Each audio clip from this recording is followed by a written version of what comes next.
I got so fucking drunk last weekend, but drugs ain't my thing.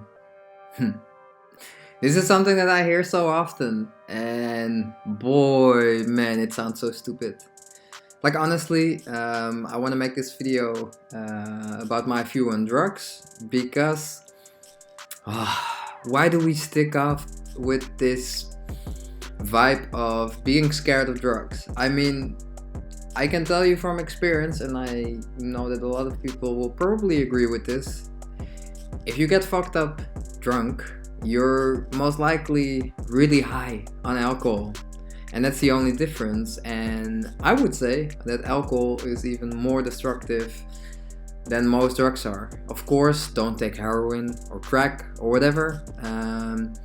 But man, are we really gonna stick up with what baby boomers told us?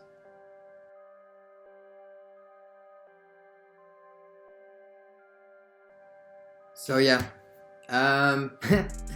let's talk about my view on drugs, because after the last few videos that I made about Keta, but also about LSD, yeah, I got a lot of reactions from friends or people that saw it, and they were like, why are you making those videos? Well, first of all, I wanted to say, like, think talking about this and creating a discussion about it, or even having someone talking about this, this is, in my opinion, something good. We currently live in a time where there's a lot of friction in between people, but also the way that they think. And for me, drugs is just one thing that I find really interesting. As I mentioned before, it's super normal to get completely drunk, talk about that with your friends, even talk about that on the internet, tag each other in stupid Facebook memes. Oh my god, I got so drunk last weekend. Yeah, you do you, but if you look basically at what it does, like, if you call it drunk or you call it high, the fuck ever you want, there's not that much difference. And I would definitely say that I have never been so fucked up on drugs that I, for example, completely forgot a night. And I definitely, as an old bartender, had that on alcohol. So this is for me the reason I saw also the good side of certain drugs. And of course you have to inform yourself also about alcohol. That's something that you should inform yourself about. But first of all, I would ask the question, okay, who made you scared of drugs? And I know for my part, at least, that's of course the government, because those old ass baby boomers have no clue about drugs. Even current politicians in the Dutch government, there are some people that have experiences with it, but it's still like, if you would ask a random politician that's, for example, 40, 50, they will most likely just say, yeah, it's garbage, it needs to be illegal, and yeah, that's the situation that we live in. On the other hand, they allow alcohol, they even drink alcohol themselves, and yeah, it's quite hypocritical. It's stupid, and then then you have the government part, but also my parents. At least for me, I mean, my parents made me believe that I would turn into a junkie if I would use drugs, even smoking a joint. And to be fair, for my parents, I would say I understand it. My grandpa was an alcoholic. So from that perspective, my mom also doesn't like alcohol, so of course. But the sense of that I would become a junkie, maybe I am, maybe I'm not, but nah, jokes aside, but I think it's time to not stick with those old set of rules anymore, that we start conversations about this, not only from the entertainment perspective, but also the perspective of medicine, on what certain drugs can do for people. Take for example amphetamine or speed. This was used in the Second World War to keep soldiers up. Even stronger versions of this drug are still going around in the army. Not necessarily in the Dutch army, I would say, but it was definitely used. So yeah, why on one hand these old set of rules are still in place by politicians that don't take the time or the effort to see what drugs are, what drugs do. So I find that rather childish in a way, that you as a politician were so overly influenced by your older generation. That's fine with me, but we live in 2020 now.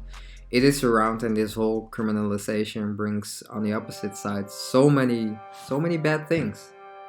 Think of in the Netherlands, the labs that are created, they are often leaving a great destruction in the houses that they are illegally in, producing this stuff.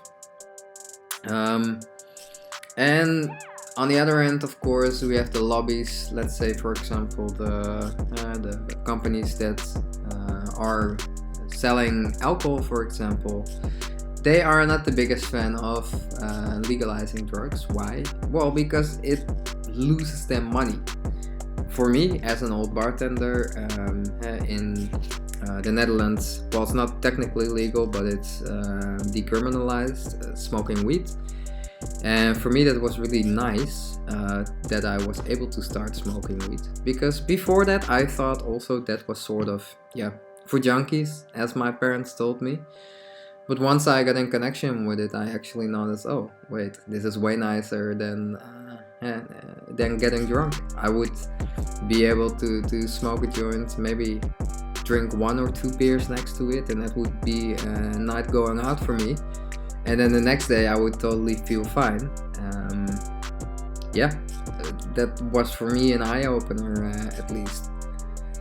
So, yeah, what I would say, baby boomers, you had such a great run on making things illegal that you have no clue of.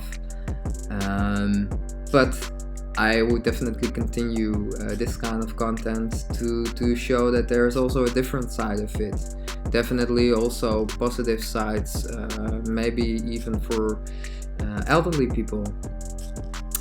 What I'm really interested in is if you take LSD, and I talked about this before, check the explained episode on Netflix, because LSD activates extra neurons. Check the episode. And not that this is something that would work, but what I would be interested in, okay, if you have someone that's, for example, dealing with dementia, those neurons, they get numbed out, and that's why that process is starting. What happens if you give such a person a bit of LSD to reactivate those neurons again? I'm not saying it's working. Of course, I'm not a researcher or anything. But since these things are illegal, we are also not able to research these things. Think of LSD helping with coming over traumas.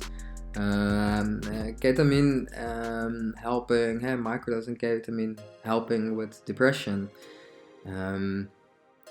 For my experience, ecstasy, MDMA, they reactivated my neurons after my depression, in where I finally started to feel happy again and started to have feelings.